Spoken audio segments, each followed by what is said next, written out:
నమస్కారం, రుద్రా న్యూస్ కు స్వాగతం. సిద్దిపేట జిల్లా హుస్నాబాద్ పట్టణంలో ఎంపీడీఓ ఆఫీస్ ప్రాంతంలో నిర్మిస్తున్న గ్రంథాలయం నిధులు లేక అసంపూర్తిగా ఆగిపోయిందని బీసీ సంక్షేమ సంఘం నియోజకవర్గ కన్వీనర్ పచ్చిమాట్ల రవీందర్ గౌడ్ అన్నారు. 2024 సంవత్సరం జనవరిలో సిద్దిపేట జిల్లా అడిషనల్ కలెక్టర్ గరిమా అగర్వాల్ హుస్నాబాద్కు వచ్చి శంకుస్థాపన చేయడం జరిగిందన్నారు. ఇట్టి లైబ్రరీకి 50 లక్షల నిధులు కేటాయించి సదరు కాంట్రాక్టర్కు చెక్కు కూడా ఇవ్వడం జరిగిందని, ఇట్టి చెక్కు 50 లక్షల రూపాయలు పని పూర్తి చేసిన తర్వాత కాంట్రాక్టర్ తన బ్యాంకు అకౌంట్లో జమ చేసిన తర్వాత పని చేసిన 50 లక్షల రూపాయలతో పాటు అదనంగా 20 లక్షల రూపాయలు కేటాయించవలసిన అవసరం ఉందని, విద్యార్థులకు సంబంధించి మౌలిక సదుపాయాలు, గ్రంథాలయం బిల్డింగ్కు కిటికీలు, తలుపులు, కుర్చీలు, లైబ్రరీ చుట్టూ ఫెన్సింగ్ తదితర పనులు చేయవలసి ఉందని తెలిపారు. విద్యార్థులకు పోటీ పరీక్షలకు గ్రంథాలయం ముఖ్య భూమిక పోషిస్తుందని, కాబట్టి సత్వరంగా హుస్నాబాద్ నియోజకవర్గ ఎమ్మెల్యే మంత్రి పొన్నం ప్రభాకర్ త్వరితగతిన నిధులు కేటాయించి విద్యార్థులను ఆదుకోవాలని బీసీ సంక్షేమ సంఘం పక్షాన కోరడం జరుగుతుందని అన్నారు. ఈ కార్యక్రమంలో బీసీ నాయకులు మునిగంటి శంకర్, విద్యార్థులు తదితరులు పాల్గొన్నారు.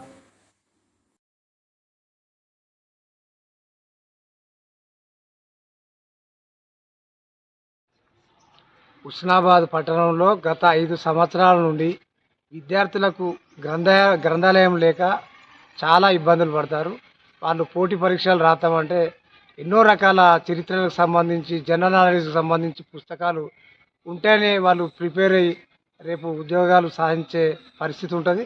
ఇటువంటి పరిస్థితుల్లో మొన్న సంక్రాంతి తర్వాత అడిషనల్ కలెక్టర్ గరిమా అగర్వాల్ గారు ఎంపీడీఓ ఆఫీసులో విద్యార్థుల భవిష్యత్తు కొరకు 50 లక్షల నిధులతో అప్పుడు మేము బీసీ సంఘాల పక్షాన పోరాటం చేయడంతో వాళ్ళు వచ్చి ఇక్కడ వెంటనే బిల్డింగ్ నిర్మించాలని స్థలం కేటాయించి నిధులకు సంబంధించి ఒక చెక్కు కూడా ఇచ్చి వెళ్ళిపోయారు. ఆ చెక్కు ఇప్పుడు సదర్ కాంట్రాక్టర్కు చెల్లని పరిస్థితి ఉన్నది, చెల్తలేదు. ఆ నిధులు ఆగడం వల్ల ఇవాళ బిల్డింగ్ స్లాబ్ పడ్డది, 50 లక్షల పని చేసిర్రు. సదర్ కాంట్రాక్టర్ పని చేయలేకపోతాడు. ఆ బిల్లు మంజూరుతో పాటు మరియు ఇప్పుడు ఇక్కడ ఉన్న మంత్రి పొన్నం ప్రభాకర్ గౌడ్ గారు దానికి విద్యార్థుల కొరకు లాట్రిన్ బాత్రూమే కావచ్చు, పుస్తకాలే కావచ్చు, అదేవిధంగా అందులో ఉన్న ఫర్నిచరే కావచ్చు, ఆ లైబ్రరీ చుట్టూ ఫెన్సింగ్ కావచ్చు, అదేవిధంగా తలుపులు, కిటికీలు, ఇలా రకరకాల అలా సదుపాయాలు ఉంటాయి. కాబట్టి వాటన్నిటికీ ఇంకొక 20 లక్షల రూపాయలు విద్యార్థుల కొరకు త్వరితగతిన ఇవాళ ఆయన నిధులు కేటాయిస్తే విద్యార్థులకు ఒక భరోసా చూపించిన వాడవుతారు. విద్యార్థుల భవిష్యత్తు, ఎందుకంటే ముందు చాలా పోటీ పరీక్షలు ఉన్నాయి. వాళ్ళ కొరకు పొన్నం ప్రభాకర్ గౌడ్ గారు వెంటనే మంజూరు చేయాలి.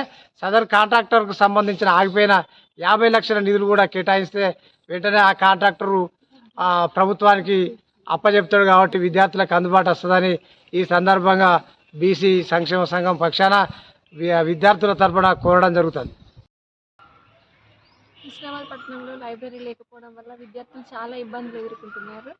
మంత్రి గారు విద్యార్థులపైన దయ చూపి అసంపూర్తిగా నిర్మించిన భవనాన్ని కంప్లీట్ చేసి మాకు అందజేయవలసిగా కోరుతున్నాము. మరియు కంప్లీట్ అయిన బిల్డింగ్లో చదువుకోవడానికి తగిన వసతులు కూడా కల్పించమని కోరుతున్నాము. పుస్తకాలు కూడా అన్నీ యూస్ఫుల్గా ఉండేటట్టుగా ప్రొవైడ్ చేయమని కోరుతున్నాము. అలాగే కాంపౌండ్ వాల్ మరియు లెట్రిన్, వాష్రూమ్స్ లేనందువల్ల విద్యార్థులు చాలా ఇబ్బంది పడుతున్నారు. లైబ్రరీ లేకపోవడం వల్ల ఇక్కడున్న విద్యార్థులు చాలా ఇబ్బందులు ఎదుర్కొంటున్నారు. విద్యార్థుల పైన దయతలచి మాకు ఒక మంచి లైబ్రరీని 20 లక్షలు కేటాయించవలసిందిగా విద్యార్థుల తరఫున కోరుకుంటున్నాము. మా యందు దయతలచి మా పరిస్థితిని అర్థం చేసుకొని మాకు సౌకర్యాలను కల్పించమని కోరుకుంటున్నాము.